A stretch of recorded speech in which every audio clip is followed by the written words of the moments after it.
Hello, welcome to English for Everyone, where we practice real-life American English. Today we're going to learn some great vocabulary, so let's get started. This is a rash. It's a symptom, and it's countable, so I have to say, this is a rash. Inflamed, itchy skin. That's a rash. But what if someone says, don't be rash? What does that mean? That's completely different. If I say don't be rash, it's because I think you're going to do something without thinking about the consequences. Rash can describe a person. He's rash or you're rash, so I say don't be rash. Or it can describe a thing. I can say don't do anything rash. Don't do anything without thinking about the consequences. Let's hear some examples. Just don't do anything rash. Now, All right, let's not do anything rash. And before I do anything rash, I'd like to make sure. Man, look, don't do anything rash now, buddy. Don't be rash, Philip. how did they get to you? There's no need to be rash. Don't be rash. So, example, your friend is very angry. He's very upset, and you think he's going to do something crazy. So what do you say? That's right. Don't be rash. So he's really upset. He's really angry. Should he do anything rash? That's right. He shouldn't do anything rash.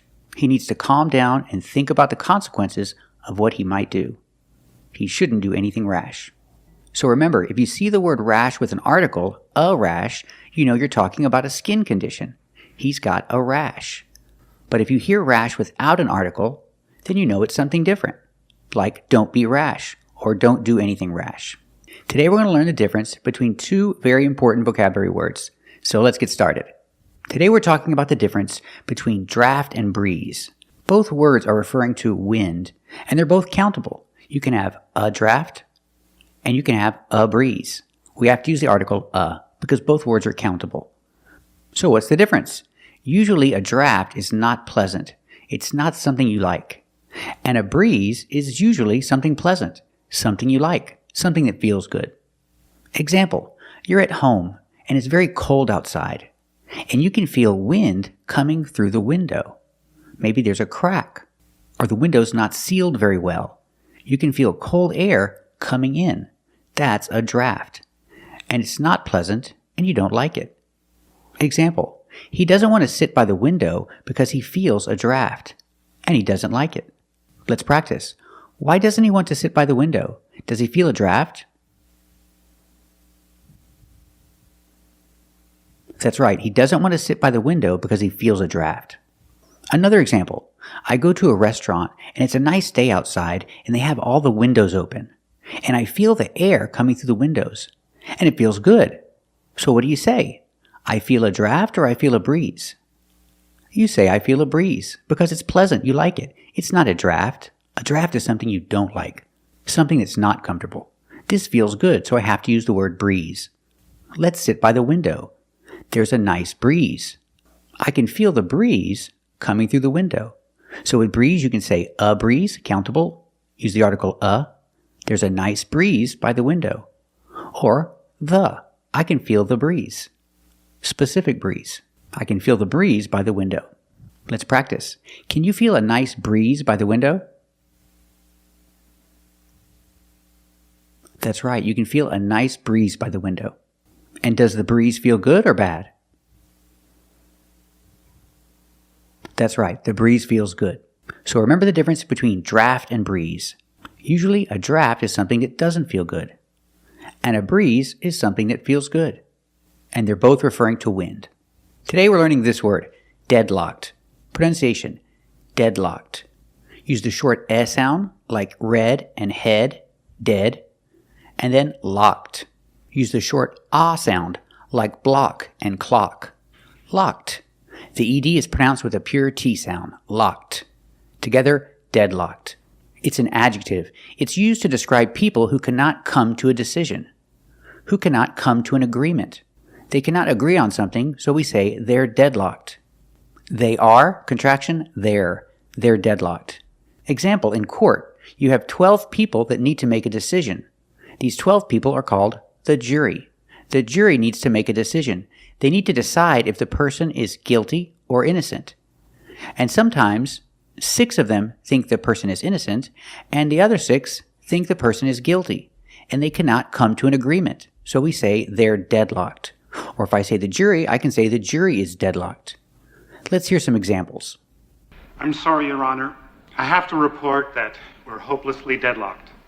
The jury is deadlocked. I declare a mistrial. Let's practice. So, in this jury, we have 6 people who think the person is innocent, and the other 6 people think the person is guilty. So, they cannot come to a decision. They're deadlocked. The jury is deadlocked. Can they come to a decision? That's right, they can't come to a decision. Can they come to an agreement? That's right, they can't come to an agreement. Are they deadlocked? That's right, they're deadlocked. Is the jury deadlocked? That's right, the jury is deadlocked. They'll have to have a retrial. They'll have to do the trial all over again. Today we're looking at the difference between why and how come. People say how come is similar to why. Is it the same? Well, not exactly. They're not interchangeable. I cannot use how come in every situation where I would use why. They are a little different. First, when do we use how come? We use how come in casual situations, or if you want to sound casual. And how come is not just why. How come is, why is it true? Why did it happen? It's like saying, why is it that? So if you want to be more formal, say, why is it that? For example, you're not married. Why is it that you're not married? Or, how come you're not married? You see, how come is less formal. It's more casual. So compare the two. Why is it that you're not married? Is the same as, how come? How come you're not married? So how come is interchangeable with, why is it that? You're asking, why is this thing true? That's when you say, how come? Let's hear some examples. How come you know more about medicine than a doctor? How come you never learned that it was wrong? How come you never shower until everybody else is done? How come you never talk to me like that? How come you're so calm? Who? You seem to be taking it so well. How come you're so much more convincing than he is? I think that you're bright and sensitive and... Beautiful. Beautiful? Mm-hmm. Beautiful, yeah. Well, then how come you're not attracted to me? Jad, how come you're not out there with Father Whitwer? No reason. How come you're not? So how come you never play anyone, kid? Now let's look at the structure difference. When I say why, I have to use an inverted structure. I have to use a question structure. For example, he's not married. So I can say, why isn't he married? But if I say how come, I say, how come he's not married? I don't have to use a question structure when I say how come. How come he's not married? Because he doesn't want to be. Now let's look at a situation where we really need to say how come. Or why is it that? Example, he never got married. If I ask the question, why didn't he ever get married? It's correct, but it sounds like I'm asking about a specific time because I use didn't. Why didn't he ever get married? But I want to emphasize his whole life, so I say never, and I can use how come. It sounds better to say, how come he never got married? Or I can say, why is it that? Why is it that he never got married? Those two sound much better. So again, why is it that he never got married? Or, more casual, how come? How come he never got married? Those two sound better. So the idea, he never got married. What's the question? How come? That's right. How come he never got married? The answer, he didn't want to. Or I can say he never wanted to. Now let's practice the question, why is it that? He never got married. Ask the question. That's right. Why is it that he never got married? Because he never wanted to. He never found the right girl. Or guy. So remember, how come is not interchangeable with why. How come is interchangeable with why is it that. I hope it's clear for you now, and if you have any questions, leave them in the comments. I'll be happy to take a look at them. Thanks for watching, and if you like this video, subscribe to our channel. And if you want to become a member, click the join button. And we'll see you next time.